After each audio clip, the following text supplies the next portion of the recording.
The one thing I love about you, this is so funny because your persona on stage is angry. Is that I love the joke that you have about your wife telling you that your tone is always sarcastic or angry, because it is. I don't see it. You're such a, like, not to blow up your spot, but Ronny Chieng is like a sweet boy. He's a sweet boy who is like, you've heard it here on the radio show. He is a nice person. And he's so nice. One thing I didn't know until I read it on this just recently about you is that you always have Asian comics open for you on the road. When did you start doing that? Oh yeah. I try to like my so whatever town I go to, I will try to find the local Asian comic. You know the one. There's always like there's one in St. Louis.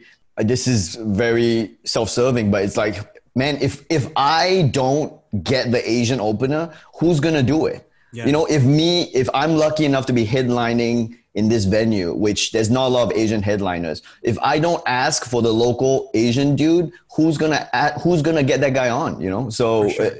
And also some of it is like, it doesn't even matter. Like, as in, it doesn't matter whether they always do well. They always do well, but it doesn't even matter if they do well. Like, if I'm the opener, if I'm the headliner, I should be able to follow anything.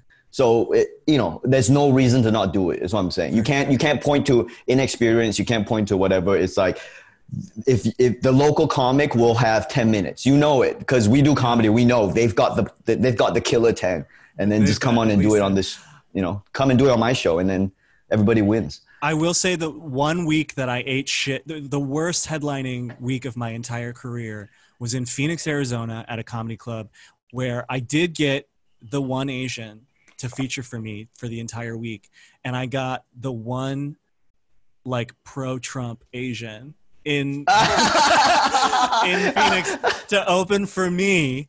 And like, he crushed harder than I did, because he would end his set before bringing me on with a joke that involved getting the audience to chant "lock her up." And then like, on I come, and it was just, a lot. That's really funny. Yeah, there's a lot to unpack there, but you obviously didn't know his complete routine. You just went to look for the Asian. Good for you, man. Good for you. Has that ever backfired? Has it ever backfired for you? No, it's never backfired. I mean, there's some cities where I go for the Asian and he or she is less experienced than the hot kind of opening act that everyone uses at that time. Mm-hmm. But so that's the only downside, is that maybe they're not as hot, you know, they're not as on form. But that's, like I said, that doesn't bother me, especially if you're opening, it's or whatever. Like, I should be able to follow anything. I should be able to follow. That's how I kind of look at it, you know. And what's funny, that you were in Phoenix and that backfired.